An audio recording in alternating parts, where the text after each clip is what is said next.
Good afternoon and welcome to episode number 7 of The Final Whistle. I'm Simon Kishchuk, as usual, here in the studio with Kyle Watson. Hello. Kyle Cushman. How's it going? And Naja Gubechkin. Hola. So we're going to get right into it today. Just a couple hours ago we saw the first set of the first leg of the quarterfinals of the Champions League. So we saw Tottenham versus Man City and Liverpool versus Porto. We're going to start in England with Tottenham and Manchester City. Tottenham's very first Champions League game in their brand new Tottenham Hotspur Stadium. Came away with a win. Heung-min Son scored the only goal of the game in the 78th minute. Little bit of controversy, a couple little things going on there. Ball might have been out of play, might have been offside. In the end, ball wasn't out of play. Well, ball wasn't out of play. In the end, goal stood. Great finish. Questionable goalkeeping, maybe. What do we think about the game? Watson, you're the City fan here. What do you have to say?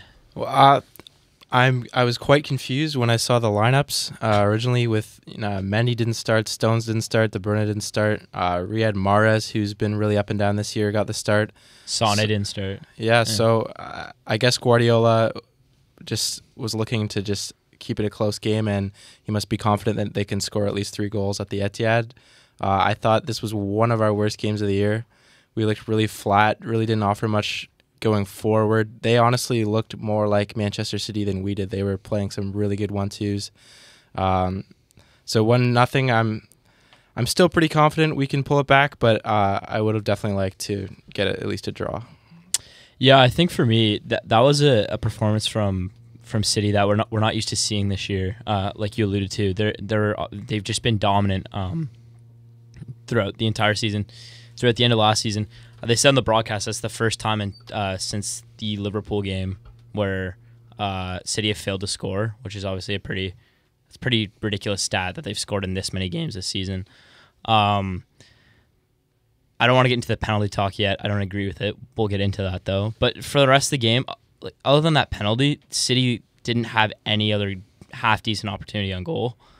And honestly, it's hard to believe, but I think Tottenham were the worthy winners. And I don't think they can hold this lead, though. And I think at the Etihad, it's just going to be a blowout. That's my prediction.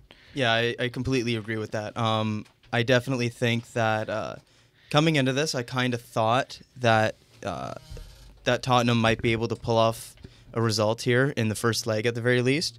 But looking ahead to the second leg, I don't see Tottenham keeping the lead. So while Spurs do have the advantage at this point, I don't see them being able to sustain it into the next leg. Yeah, and I would tend to agree, although I don't think we can count Spurs out. Or I don't think anybody should be counting Spurs out. We know going into this that Manchester City were the stronger team. But 1-0 at home in the first league.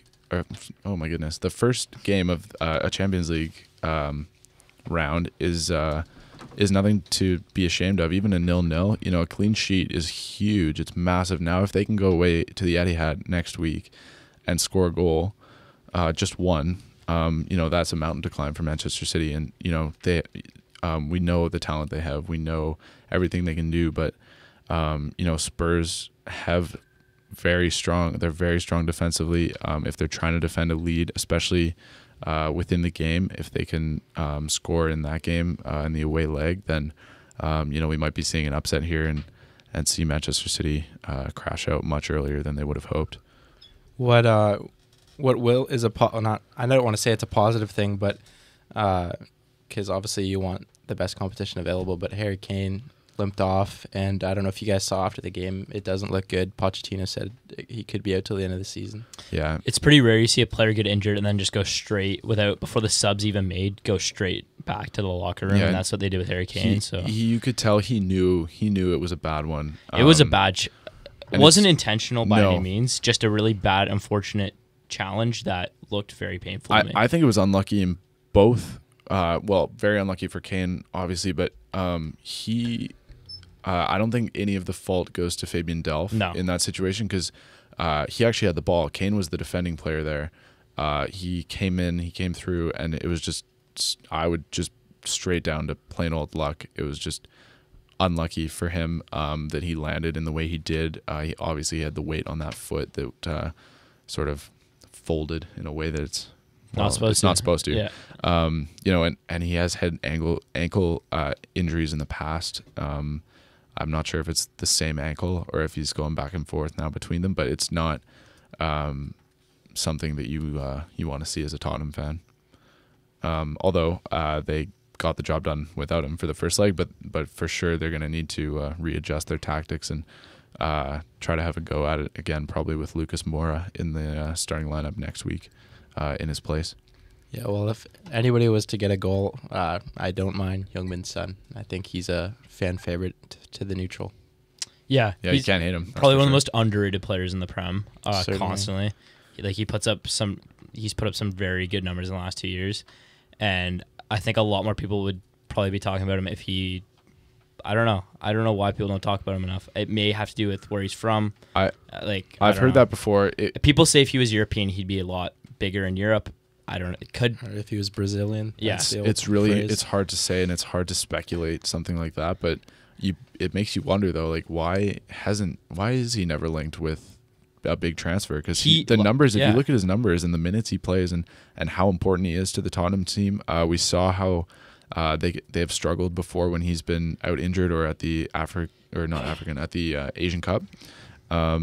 So yeah, it's interesting because just about every other player that would put up those numbers has been linked To you know, Real with Madrid, Real Madrid Barca, or Manchester United maybe, or somewhere with more history and stature than Tottenham Hotspur. I mean, I saw a stat in the calendar year of 2018. He put up just as many, I think, one more goal and just as many assists as Eden Hazard. And Eden Hazard's like a 90 million plus pound player going to Real Madrid potentially. Well, just the other day, Maurizio Sarri came out and said Hazard is worth more than 100. Yeah. That's the price that's been quoted for Hazard if he leaves this summer. Exactly. Is somewhere around 100. Some people think more. Some people think that's too much. But if you compare it to that, Son is probably an 80 or 90 million pound player. But would he get that value? That's the thing, why right? is I would rate him up there, but I don't know. It just some of the time there's no weight in any of the reports that we see. It's all just hot air. There's nothing behind it. So that's obviously part of it. But then deals do happen, and nobody seems to be interested in taking him. And I mean Tottenham fans will be happy with that. He's kind of gone under the radar. That nobody seems to be thinking that he could be worth as much as some of these other players. Yeah, and it's not like he's an older player. He's only 26 still, and it's not like this is a relatively new thing. Like he's put up numbers now in the Prem for a handful of years, and before that he was dominant at Bayer Leverkusen and Hamburg in the Bundesliga. So it's not like this is a new development. He's been a very, very good player in now 2 top leagues, and it's a very fair point to make that nobody is really talking about him in terms of transfers to even bigger clubs than Tottenham.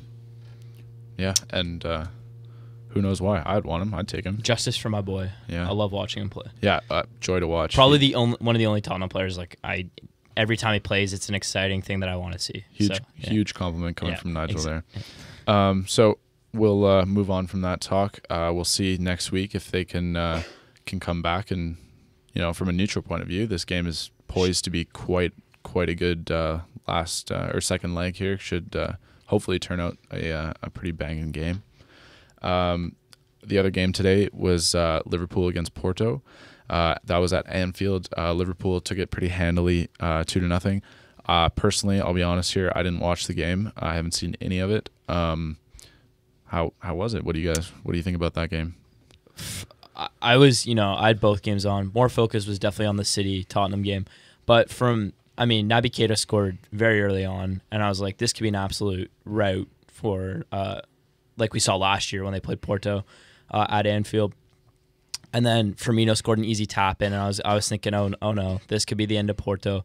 But they got the halftime whistle really kind of bailed them out a little bit. I don't know what their manager said to them, but clearly it made them a lot more sharp on defense. They didn't have really any good attacking opportunities throughout the game, but defensively they looked a lot more sound in the second half.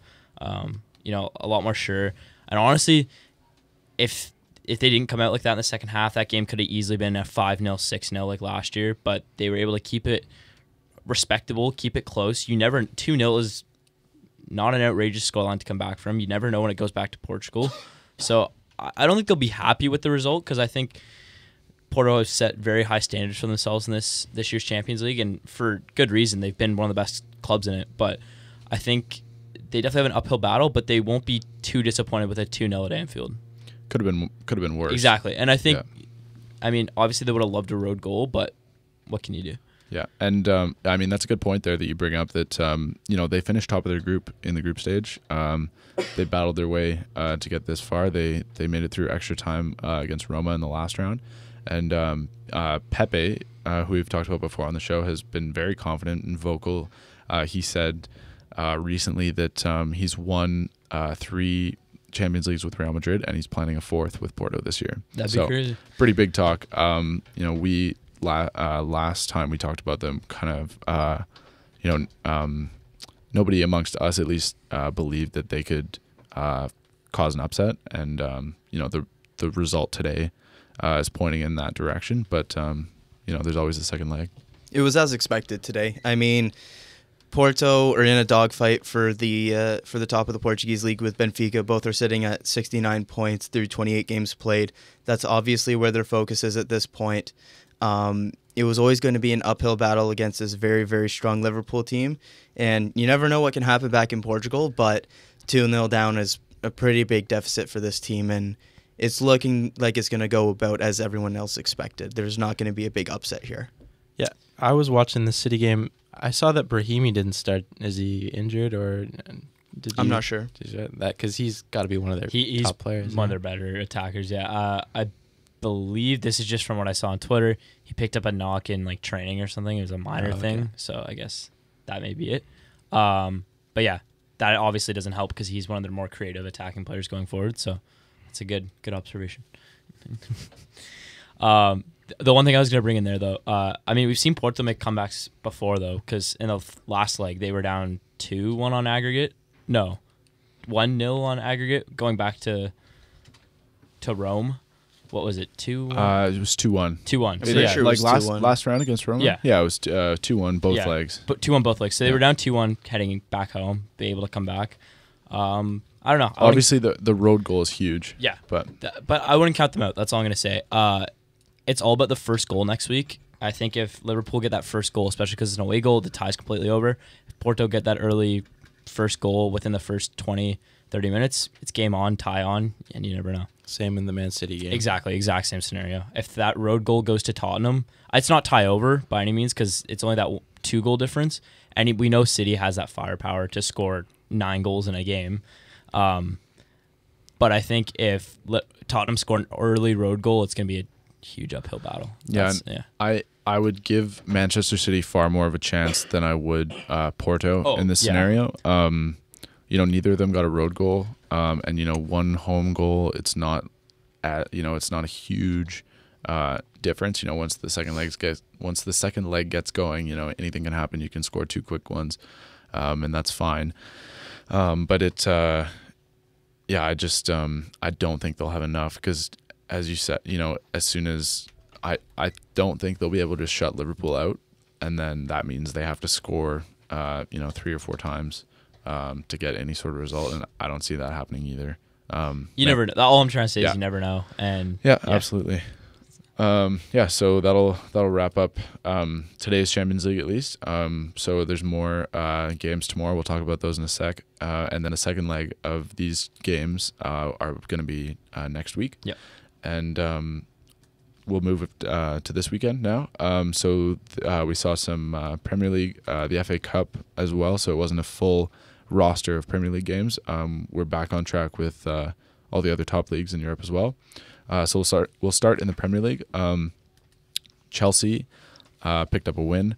Arsenal unfortunately did not pick up a win. And Manchester United as well recently was not able to beat Wolves. Which all that put together means now Chelsea has leapfrogged their way up into 3rd position. So That's pretty cool. But we do have a game in hand. You do, yeah. So Yeah. Chelsea's played one more game. It's still super close, Yeah. but big boost for us. Yeah, for sure. Nigel's not very happy about the results this week. No. It was a tough game for Arsenal. We'll start with the Arsenal game. Yeah. Why don't we? So it was 1-0 at Everton. At the Goodison Park. Yeah. Nigel, you want to take this one away? What can I say? Woke up excited to see my Arsenal team play, my beloved Arsenal. They let me down. They certainly let me down. It was a day of letdowns. Later, I went to watch TFC. They kind of let me down too. But your day of letdowns was nothing compared to mine, but we'll get to that later. We'll get to your. But so yeah, obviously, very disappointing result against an Everton team this year that hasn't been spectacular. Good form lately, though. Good form lately, but haven't reached the expectations that I think a lot of pundits and I think themselves that they would have set out for themselves rather. 3 wins on the trot. Yeah. now. No, recently, yeah, great Yeah. form.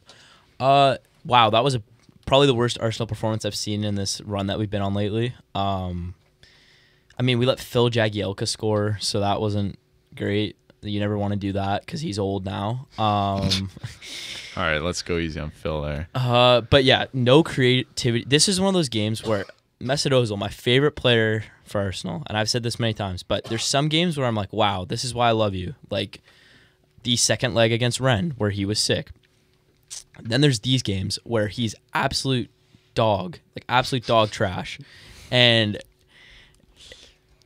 it's so infuriating to me because it's like, why can you play so well in these big games at the Emirates, but as soon as we leave the Emirates, you just turn into a 48 rated player on FIFA? Like, I don't know.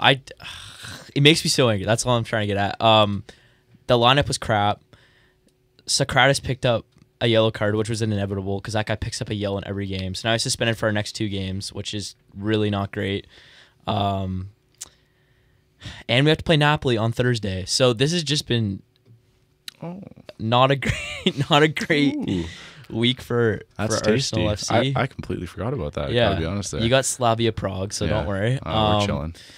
But okay, yeah. To end my complaining, I'm gonna leave it with 2 things. One, Shrike Mustafi better not be an Arsenal player next year. He is god awful. It's the main reason why we lost that Who's game. gonna take him?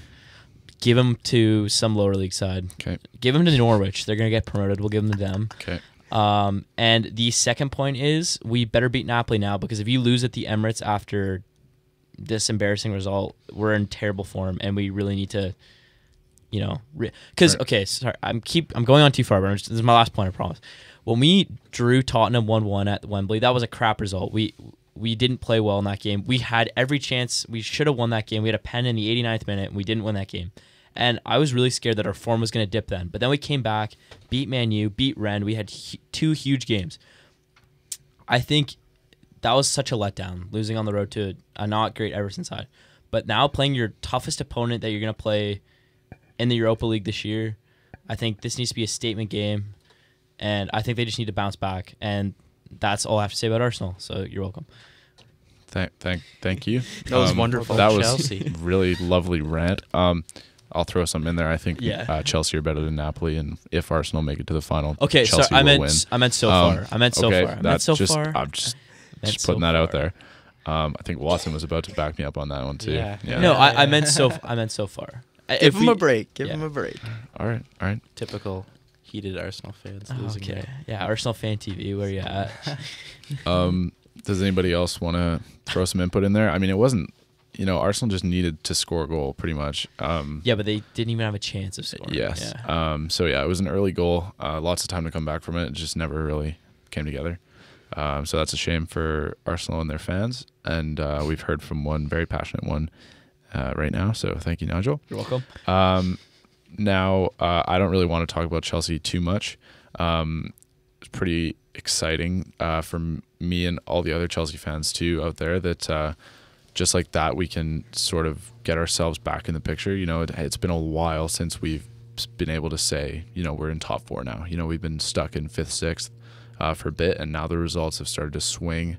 We've been fairly consistent lately, and now it's sort of swung that a couple losses from Arsenal and Man U and Tottenham that now we're right back in the conversation. We have played one more game than all the rest, so there is potential for us to drop back down to 5th once the games catch up with each other. But with any luck, we'll 5 games left. We'll see. It is going to be one of the tightest top 4 races I think we've ever seen lately, at least. Right as of the time of recording, there are only 5 points separating 3rd and 6th. With that, everyone except Chelsea having played 1 fewer game. So Yes. Potential for 3 more points for any of those teams. Anyway, I'm very happy that we were able to beat West Ham. They weren't spectacular by any means. I did take 2 goals from Eden Hazard. The first one, just spectacular individual ability to take on their entire defense and get through and score a fairly easy finish by the end of it. Yeah. That's always great to see. But we also saw what I've been saying for a while, I feel now, that Callum Hudson-Odoi and Ruben Loftus-Cheek both started this game, both very solid. We've also dropped Marcus Alonso lately, and we have dropped Antonio Rudiger lately. All 4 of those players coming in and dropping out have impacted us so positively, and I cannot believe why it has taken so long for this to happen. But I'm happy that it's finally gotten through, that Callum Hudson-Odoi, when he plays, he's so positive. His take-ons are so good, and he can create out of nothing, just like Hazard can. And, this was such just a good, solid. I'm just so happy with how that went. It's just now. Good. It's just finally Sarri learned that his best team almost this, I believe, was the best team that we have. It'd be better if Higuain could start scoring some goals. That'd be nice. I kind of thought Giroud would get a start after all the goals he scored lately, but that's neither here nor there. Moral of that story: Chelsea's back in good form. The young players, put the faith in them, and they're gonna do you well. That's what I've got. So we'll jump down. Nobody here at least is a supporter, but we were talking recently about Burnley and who we thought would be relegated at the end of the season. So at the time, and this is still true, Fulham and Huddersfield have both officially been relegated. Cardiff, as of right now, are in 18th place. And we talked about how tight it was just above them, and that Burnley was kind of teetering on the edge. They picked up a huge win on the road at Bournemouth and have now put themselves up to 14th place, only 2 points behind Bournemouth, 3 points behind Crystal Palace in 12th. And suddenly it seems, a couple more wins and they Burnley's could safe. jump right back into mid-table, and they're just fine. And that's how tight it is down there.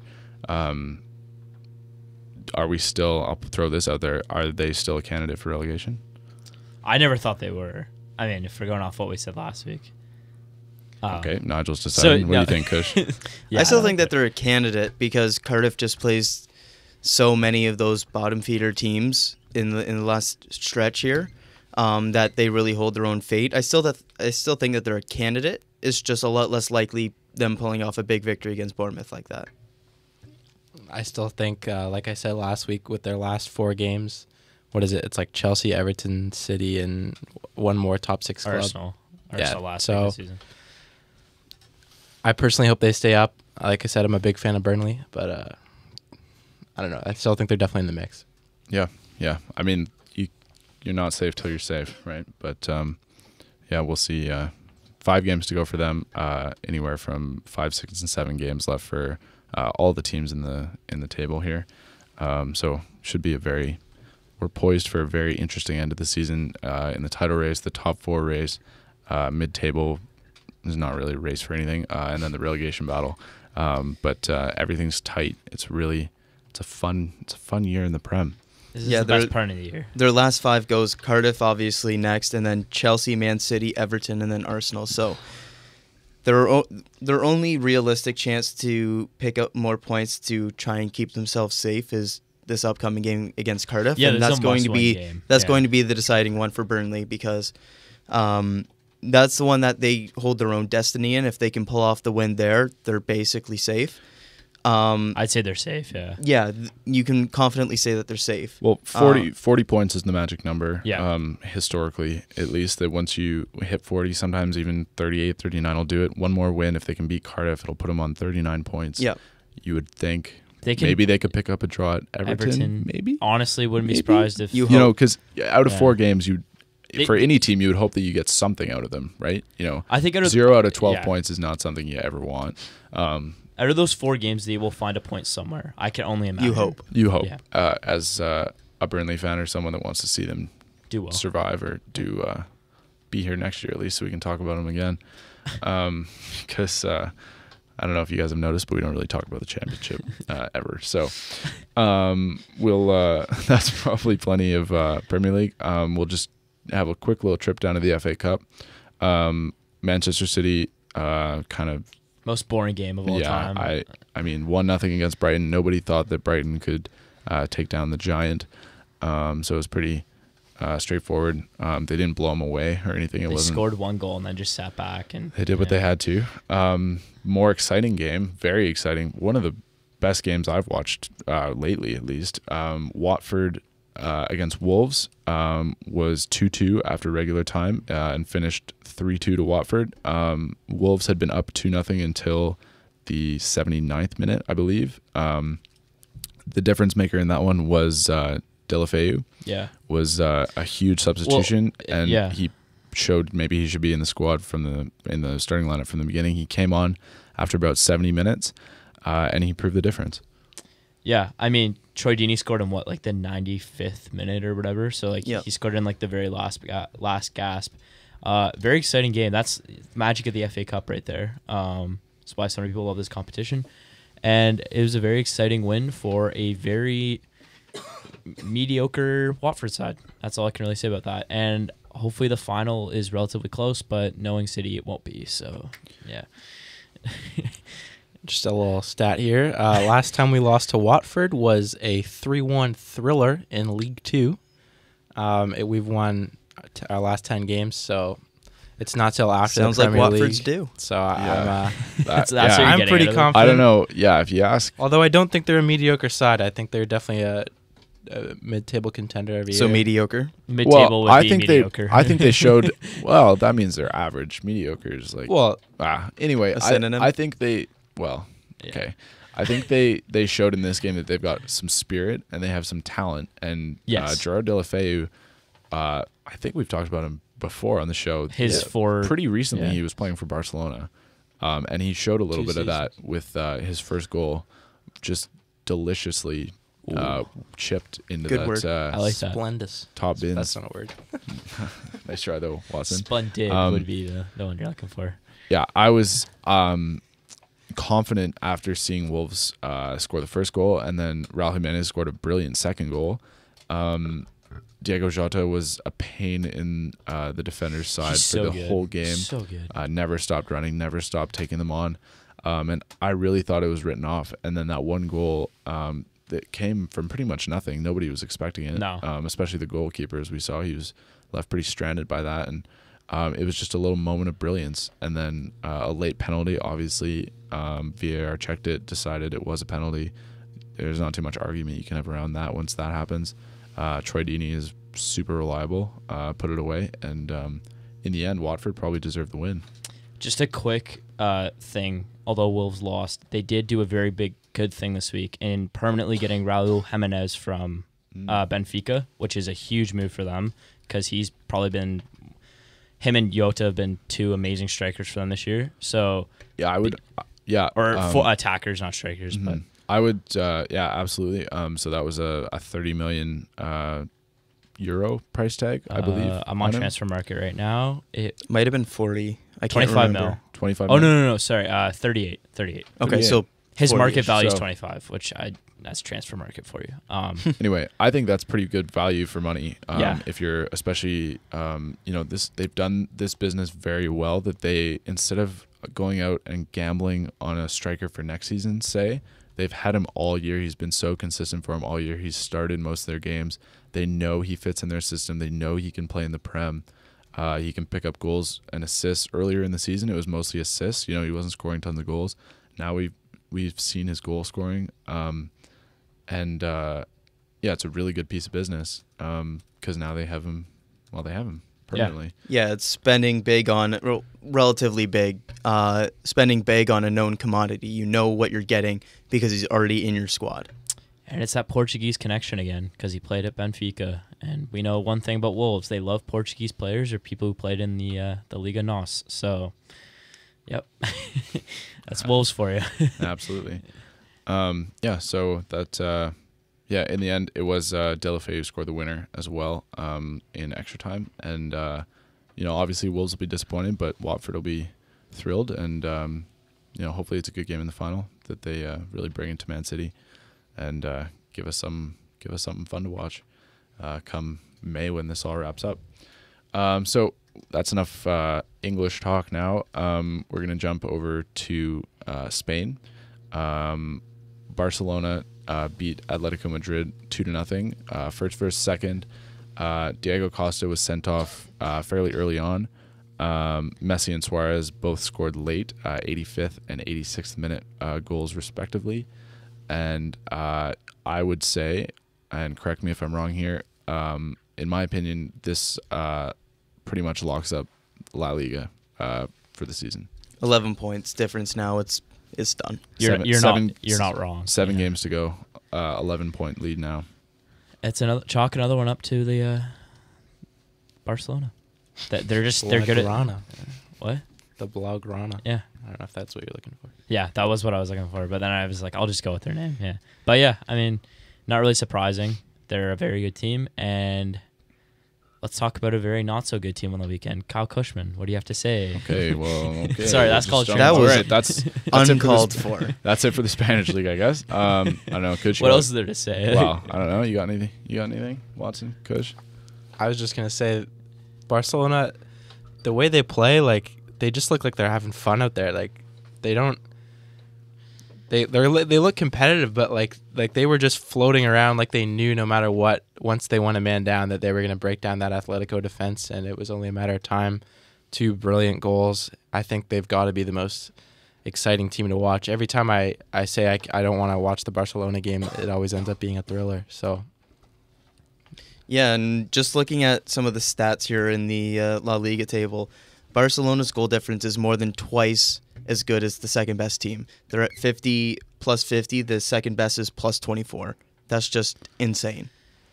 They're good at this whole thing called football. That tells you pretty much all you need to know about how that league is going right now. Obviously, maybe it would be a little more competitive if Real Madrid had a better season. But that's about it, I would say. 2 great goals, as Kyle said there. Suarez, not known so much for his shooting from outside the box since he's been at Barcelona, but a very, very well taken long shot. And I was impressed. I mean, they're so efficient. As you mentioned there, I think they're allowed to have that confidence that they're going to break them down because they do know. It's not like a guess. It's like, oh yeah, we're better. We're going to break them down. They only have 10 men. It's not like that. They know deep, like everybody knows in that squad that if they just keep doing what they're doing, it took until the last 5 or 10 minutes to do it this game. But if they just keep at it, especially when the other team has one less player, that they're going to get across the line. Well, how many times this year has Messi scored in the 80th plus minute? Like it's got to be at least 4 or 5 times. It's like, all right, I'll take over now. If you need me to do this again, I'll do it. I guess we can score I guess now. I'll score again. Yeah. Well, and we talked about it too when they beat Lyon. That in the last 10 minutes they scored. They sort of compounded the result there. They had already scored previously, obviously, but 3 goals in the last 10 minutes in that game, and it was the same sort of deal. They realized maybe we should score a goal, and then Suarez went and scored a goal, and then Messi went and scored another goal. Bad luck for Atletico. A man down that early is never going to be easy, but not much they can do about it against such a strong team. So we'll go from that to a bit of a barn buster. Kyle Cushman's Borussia Dortmund took a pretty big loss away at Bayern Munich. It was 5-0 at the end of the game, and I'll let you take it away. Honestly, it was kind of expected. Dortmund had quite a few injuries going into this game, and even the starting 11 that they had wasn't fully fit. The players that were playing, like Piszczek, was probably coming back a little too early. They didn't have a striker in the lineup. I mean, You usually want one of those. yeah, that's usually advisable, but like Marco Reus was completely shut down by like his own team. Like Bayern didn't have to do any defending whatsoever. It was just a rout from the first minute. Dortmund had zero chance. Like looking at the numbers, Dortmund had 4 shots, 1 on target, 41% possession compared to Bayern's 22 shots and 10 shots on target. Literally 10 times as many shots on target. There was just, from the first kickoff, there was no way that Dortmund was getting even a point out of this, let alone just disappointing. At this point of the season, they were in position, unlike in years past, where they were in position to do something at this point of the year. And although they're only 1 point back, I just don't see any scenario where Bayern doesn't start to either make a gap or just keep that 1 point and take the Bundesliga again. Yeah, and with only 6 games left, when there are this few left, you can really, they now have the ability, they're out of the Champions League, the cup competition is finished for them. They can look at these 6 games individually and decide exactly how they want to win the next 6 games. And they know now if they win the next 6 games, they'll win the Bundesliga yet again. For the 95th straight Honestly, year. the way that Dortmund's been playing, not even just recently, but since the winter break in the Bundesliga, it's just been, the writing's been on the wall. They've just not been nearly as good as they were in the first half, whether that be injuries, whether that be the rest of the Bundesliga starting to figure out Lucien Favre's systems, whatever it may be. The writing's been on the wall for a long time now, and it's just finally getting to the point where Bayern's just finally passed them and looking like it's for good. They do still have some Bayern that is still have a couple tough games in the Bundesliga against Leipzig and against Eintracht, but the way that Dortmund's been playing, and after such a demoralizing defeat, 5-0 again away again at the Allianz, I just don't see any scenario where Dortmund is able to regain their composure, regain any form, any health. Hakimi's out for the year to try and get back in the top spot. If there's one positive we can take away from this, ready? Alphonso Davies wins the Bundesliga in his first season there. Yay. Scored a goal, that means he gets a medal. Yes. I don't know if that's actually how it No, works. But I don't know. Hopefully gets a medal. Hopefully. Appearances, yeah. Yeah, I think probably appearances. He's been on the bench a lot, so yeah. I don't. He's also been a little bit injured, so Yeah. I doubt we'll see him too much the rest of the way. Next year. Next year. Next year. Next year. Just definitely disappointing for the world of football. It's Bayern's 7th straight title. Okay, not finished yet.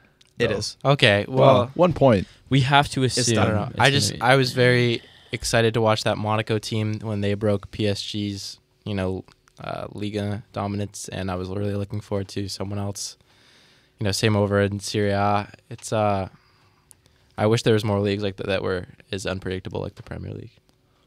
Yeah, makes Yeah. you well. And of all the top leagues at the moment, the French league is wrapped up. I would say this Italian they league need is, one more point to wrap it up. Yeah. So yeah. Juventus probably, even if mathematically it's not wrapped up yet, It's wrapped up. that means like mathematically is when they need to lose all their last games and not drop the title.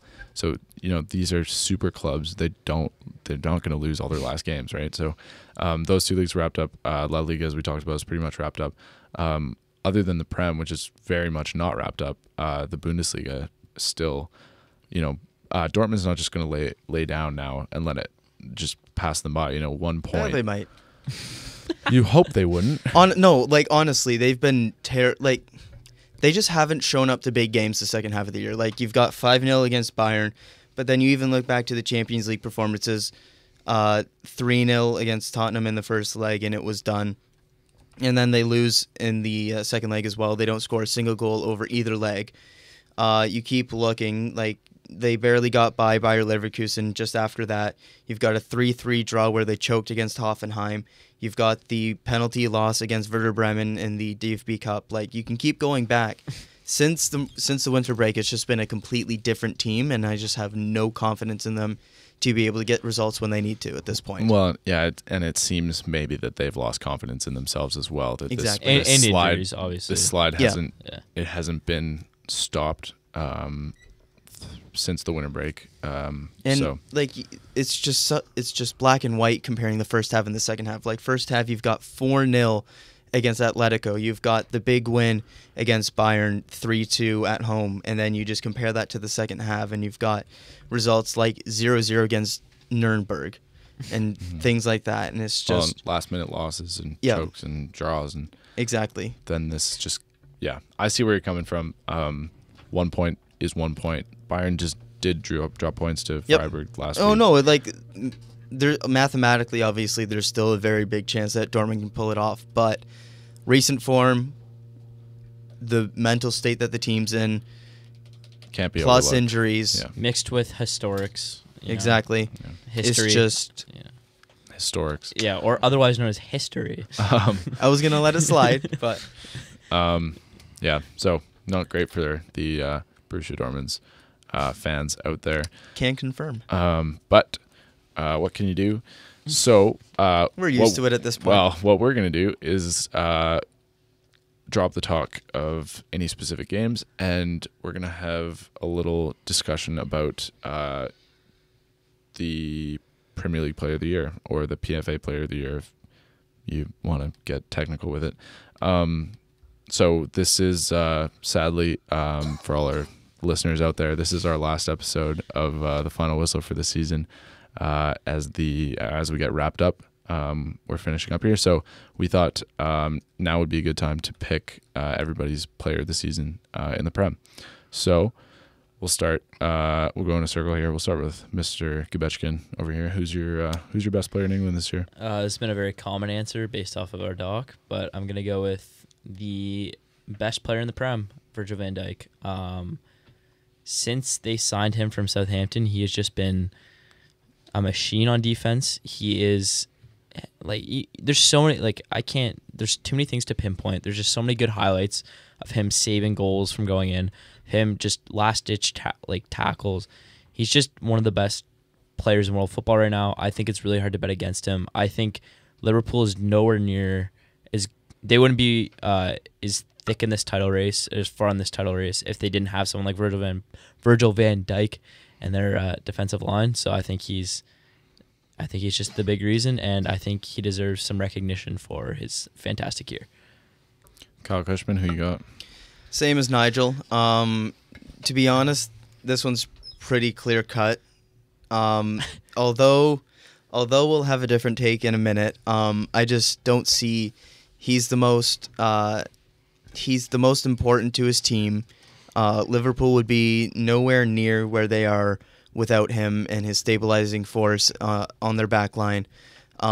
He's just been so important to Liverpool, and in every single game that they play with him in the lineup, his play's been so good. I just don't see how he hasn't earned it, especially the way that his performance has impacted Liverpool's team performance this year. All right, Watson. Well, change of pace here. I mean, the award is given to the player who had the best season, not the player that was the most valuable to their team. I think perhaps the reason that this player isn't far and ahead like Van Dijk is that Man City have so many good players like Sterling and Bernardo Silva this season. But for me, it's got to be Sergio Aguero. He's got 19 goals and 7 assists so far this year. That's good enough for a goal contribution every 76 minutes. And I just think ever since Pep got him under his wing, or whatever the expression is, that he's just brought a whole nother dimension to Aguero's game. He's not just a striker anymore. He comes back, he does defensive work. He's adding more assists to his game. And if you want to talk about being valuable to the team and winning points, he scored a hat-trick versus Arsenal, a hat-trick versus Chelsea, and a huge goal versus Liverpool. Fun fact here, he's got a 10 out of 10 from Who Scored on 3 separate occasions. This season, Van Dijk has never received over a 9. So, stats. Can I just interject something? Yeah, absolutely. You say it's not based off who's more important to their team, but if we just look at past winners, I think it kind of does show it is based off who is not. It's not based off the best player. It's based off most valuable to their team. Last year, N'Golo Kante, probably not the best player in the Prem, but most valuable to Chelsea. Year before that, Riyad Mahrez, probably not the best player in the Prem, but the most valuable to Leicester when they won the league. Well, and it's also, though, it does very much depend on criteria. And it's good that we bring this up because there is a difference between the best player in the league, most important or most valuable, but also who had the best season. Mo Salah had the best season last year, but he wasn't the best player in the league. No, that's true. And he obviously didn't win it either. So they, depending on what the criteria are, that would depend who your pick is. I've made my pick. I'll just throw it out there. I made it first. So my choice was Virgil van Dijk because not because he's the best player in the Prem necessarily, but because of how important he is to the Liverpool team. Without him, before they signed him, their back line was nowhere near as solid as it is now. In years past, you might have seen, they're up 2-0 in the first leg of the Champions League, but and there's always that but their defense is kind of shaky, and that was always the big if and but with Liverpool. And now, also with Alisson in net, now they finally have a world-class goalkeeper, but he's kind of taken away that hesitance in talking about Liverpool as a really great team, because now with him coming in, he has made their defense just so solid. With his leadership is probably the biggest impact to the team. But he scores important goals. He's great in the air. He can defend one-on-one. He's never been beaten in a one-on-one all season. Take-ons, just 0, which is just phenomenal. Tackling, and then he can pass. He can pass like a midfielder. That can't be overlooked. He can score goals. In this day and age, yeah. And then he gets up there on set pieces or not even set pieces, and gets his head on the ball, gets his foot on the ball. He's a ball-playing center back. And then on top of that, he's got the physicality and he's got all these leadership qualities. And I don't think he can be overlooked, And it's also hard to compare defenders and attackers, because you can't say, he's scored this many goals, or, he has this many contributions. That's the big thing for me. Yeah. Because it's kind of intangible what he did to this team, but it's so huge when you see before and after he came into the squad. Yeah, when you're comparing forwards to defenders and different things like that, you get to see the gaudy numbers of a forward. You get to see the goal total. You get to see the assist total. You don't really get to see that as much with a defender. And so there's almost a bit of a bias when we just first look at these kind of things towards the forward, because you see those numbers and you don't necessarily see the numbers for Van Dijk. But the fact that he hasn't been taken on a one-on-one the entire season is just absolutely incredible. And when you do factor in the importance to his team, whether you think that should be a part of the discussion or not, to me, it's pretty clear-cut. I mean, sorry, just one quick last thing to interject. The last defender to win a PFA Player of the Award was in 2005 when John Terry won it. So it's been a long time of attackers or midfielders winning it. So I think it'd be nice to see a defensive-minded player win. And it is a trend, too. Whenever there are individual awards, we have to talk about what are the criteria, because it's the same thing with the Ballon d'Or, and now the FIFA the best, or whatever, it's split. Whatever they want to call it now. But the last winner was Fabio Cannavaro, for a defender at least, was Fabio Cannavaro in 2006 after he won the World Cup. That's a long time to go without a defender winning it, and it's the same thing for these individual awards in the Prem. That it's been a while for since a defender has won it, but it's because it's so hard to judge how important they are to these teams. So, That'll wrap it up. We'll have goodbyes here. This is a sad moment. So this is the last episode of the season. We'll be back next year, hopefully. So I'll say goodbye. Thanks so much for listening, guys. It's been a pleasure. Hopefully see you next year. See ya. Yeah, it's been great. Thank you. Thanks so much for listening.